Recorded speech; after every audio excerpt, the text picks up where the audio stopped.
Yes or no? Did you ever take banned substances to enhance your cycling performance? Yes.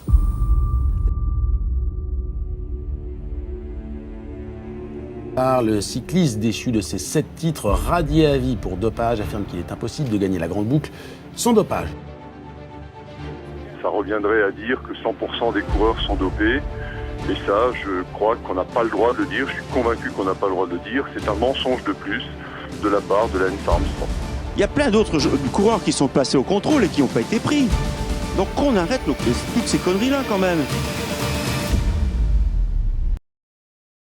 À 16 ans, Linda Moneum va tomber folle amoureuse d'un garçon, Eddie Carl Skunderson. Un an plus tard, ils décident de se marier, mais Linda va se rendre compte qu'elle est enceinte. La grossesse n'était donc pas du tout prévue, mais le couple décide quand même de garder l'enfant et de l'appeler Lance. Lance va donc grandir tranquillement dans le Texas avec ses 2 parents, mais à l'âge de 2 ans, son père quitte le foyer et ne reverra plus jamais son fils. Sa mère va se remarier quelques années après avec Terry Karst Armstrong qui adoptera donc Lance et lui donnera son nom. Lance Armstrong commence le sport très tôt avec le triathlon et ses compétences de cycliste seront vite repérées. À l'âge de 20 ans, il passe du statut de sportif amateur à professionnel. Il aura donc de bons résultats lors de plusieurs courses, mais en 1992, Lance Armstrong se révèle à l'occasion du Tour de France. Et cette même année-là, à 21 ans, il devient champion du monde de cyclisme sur route. Lance Armstrong va enchaîner les courses en égalant les meilleurs cyclistes. À cette époque-là, il est donc vu comme l'avenir du cyclisme sur route. En 1996, il est classé 9e meilleur cycliste du monde dans le classement de l'UCI, qui est l'Union cycliste internationale. Et tout le monde prévoit que dans les années qui suivent, le jeune cycliste remporte le Tour de France. Mais alors que tout allait bien pour lui, les médecins lui diagnostiquent une maladie qui va bouleverser sa vie. Il est atteint d'un cancer et son pronostic de survie est d'au mieux 1 chance sur 2. Il va donc faire de la chimiothérapie et sera même opéré au cerveau, mais les médecins sont pessimistes et le traitement est très lourd à supporter. Durant des mois, il va se battre contre cette maladie et ça va lui réussir parce que lors de sa rémission, il va pouvoir reprendre les entraînements et son but à ce moment-là est de reprendre la compétition le plus vite possible. Sauf que la reprise ne va pas très bien se passer et ses performances ne seront pas à la hauteur de ses attentes. Mais en 1998, Lance va se reprendre en main et changer toutes ses méthodes d'entraînement, mais surtout concentrer son activité sur le Tour de France. C'est grâce à ça que de 1999 à 2005, il arrivera premier aux 7 Tours de France consécutifs, ce qui est un record. Il sera vu comme le meilleur cycliste du monde. Bien sûr, c'est un exploit qui va être remis en cause par beaucoup de personnes car gagner le Tour de France 7 fois d'affilée, c'est pas quelque chose de commun et certains reprocheront donc à Lance d'avoir triché.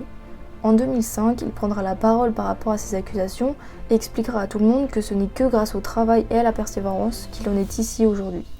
Mais c'est donc après ces 7 victoires que Lance Armstrong prend sa retraite à 34 ans. Durant les années qui vont suivre, Lance Armstrong sera vu comme le champion du Tour de France avec un record quasiment impossible à battre. De son côté, il continuera tranquillement à faire du sport et notamment de la course en participant au marathon de New York et Boston et sera aussi très investi dans des associations contre le cancer. Fin 2008, Lance Armstrong va annoncer son grand retour dans le monde du cyclisme et pourquoi pas espérer gagner une 8e fois le Tour de France et également faire la promotion de sa fondation de lutte contre le cancer. En 2009, il va participer au Tour de France et va arriver 3e, ce qui lui fera donc un 8e podium, ce qui est incroyable, sachant que de 2005 à 2009, il n'a fait aucune compétition. Puis en 2010, il annonce pour de bon que ce sera son dernier Tour de France, car cette année-là est un peu plus compliquée et il aura du mal à retrouver son meilleur niveau et sera donc loin du podium cette année-là.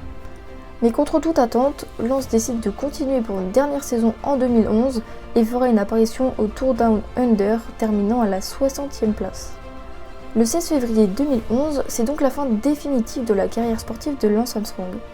Mais si à ce moment-là sa carrière paraît un modèle pour les jeunes cyclistes, des révélations dans les années à venir vont tout basculer. Plusieurs témoignages vont sortir et accuseront Lance Armstrong de dopage.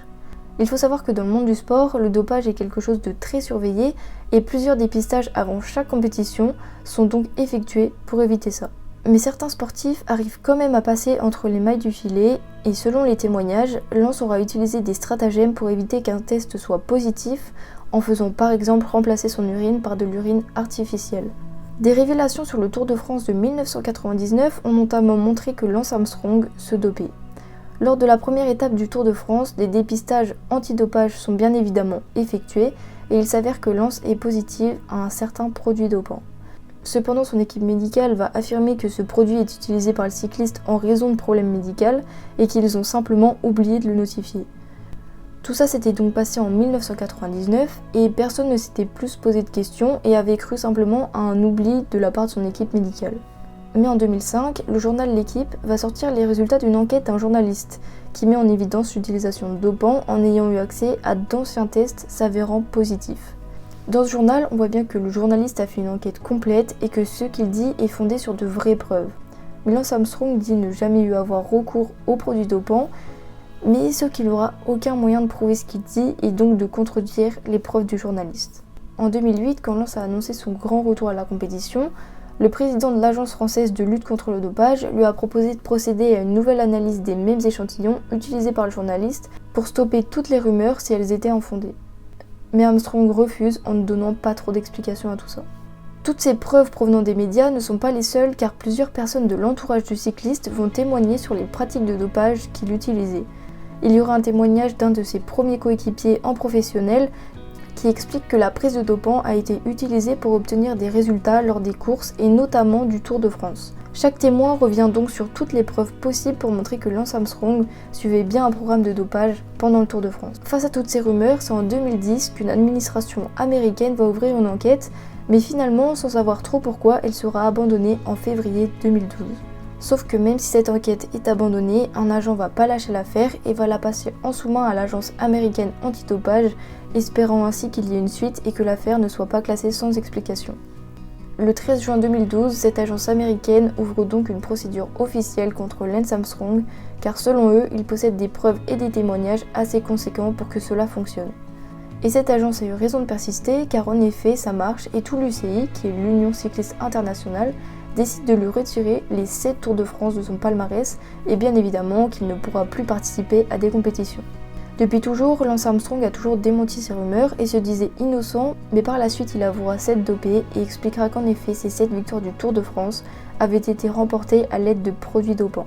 Mais par contre il nie avoir forcé ses coéquipiers à se doper, comme certains témoignages avaient pu le souligner. Pour lui, il s'agissait simplement de pratiques de dopage clairement professionnelles et intelligentes, et donc n'y voyait pas de problème. Les répercussions seront importantes, notamment en termes d'argent, mais également en termes d'image, car les marques avec qui il travaillait ne veulent plus être associées à lui, et il y a également ses autres victoires dans des compétitions autres que le Tour de France qui vont lui être retirées.